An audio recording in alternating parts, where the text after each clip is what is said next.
Nick Ferrari at Breakfast with Matt Frei on LBC. Call 0345 6060 973. Okay, we're going to talk about the BBC pay gap between men and women at the top level, the top of the tree of stars. This is something that's dominated the headlines, as you can imagine, and we talked about them earlier, but just some of them are just too priceless to not to repeat again. Awkward, says the Sun.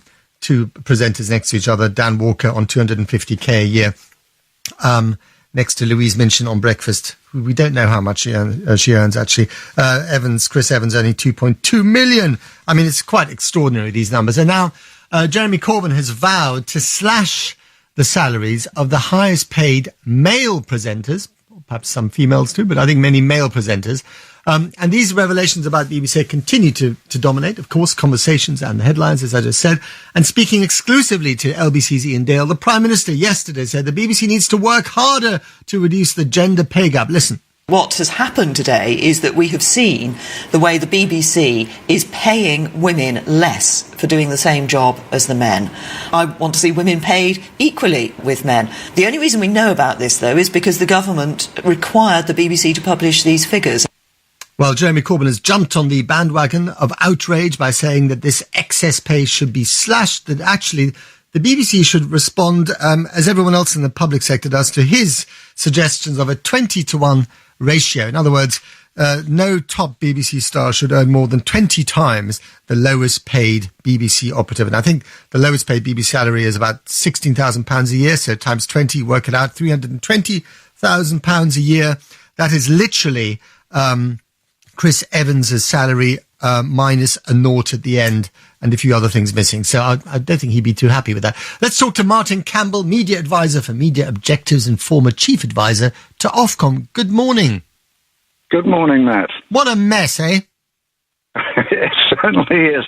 I mean, the Jeremy Corbyn intervention is an interesting one, but I think, there are a couple of caveats there. I think he's wrong to base everything on this table. I think a lot of people are, because it is only a snapshot, and it's only a snapshot of part of the system.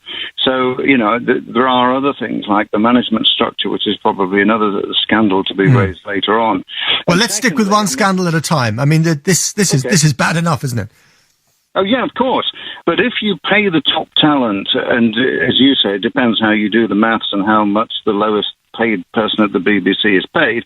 But if you're going to pay top talent sort of £200,000, £300,000 or something, then you don't get the BBC as we know it. So, it may be jumping on the bandwagon, but it's quite a serious intervention.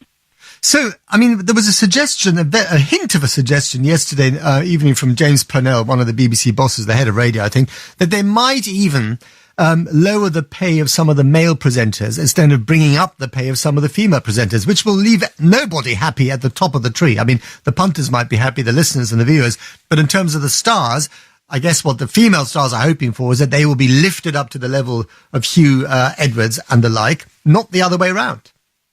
Yeah, it's when you hear James Purnell say that, I think you get a fair idea of how much hair is being pulled out at the BBC at the moment, because you can't possibly raise the salaries to narrow the gender gap because they haven't got the money to do it. So the only alternative is to start bringing salaries down.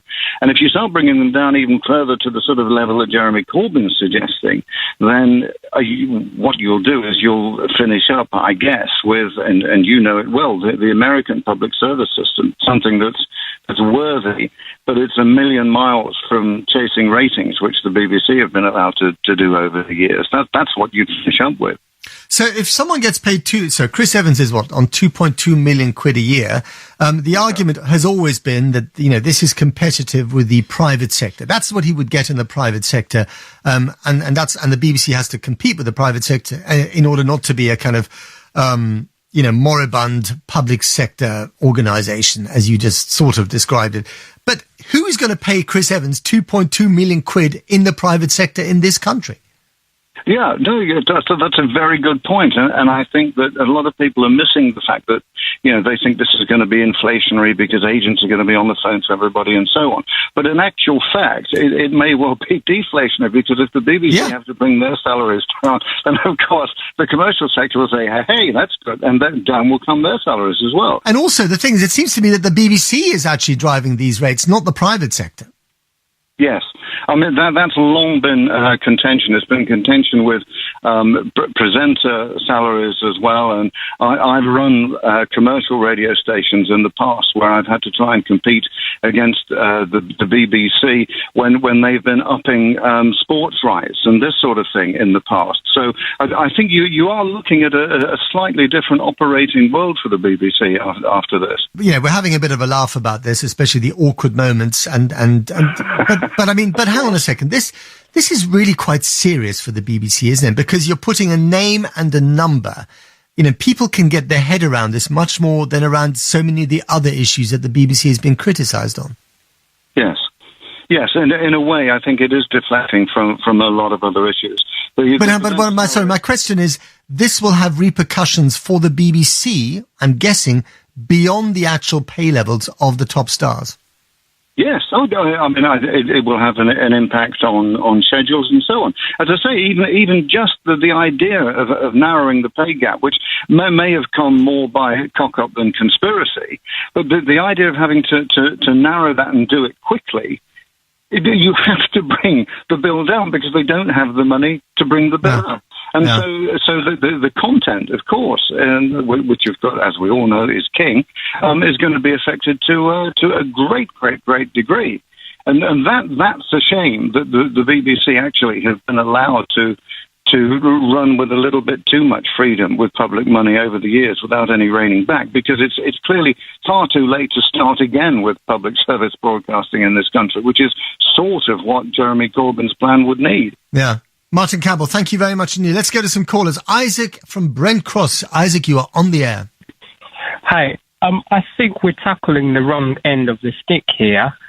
We should be tackling TV license, because public sector pay a lot of TV license, which then goes in to pay the top brass. Mm-hmm.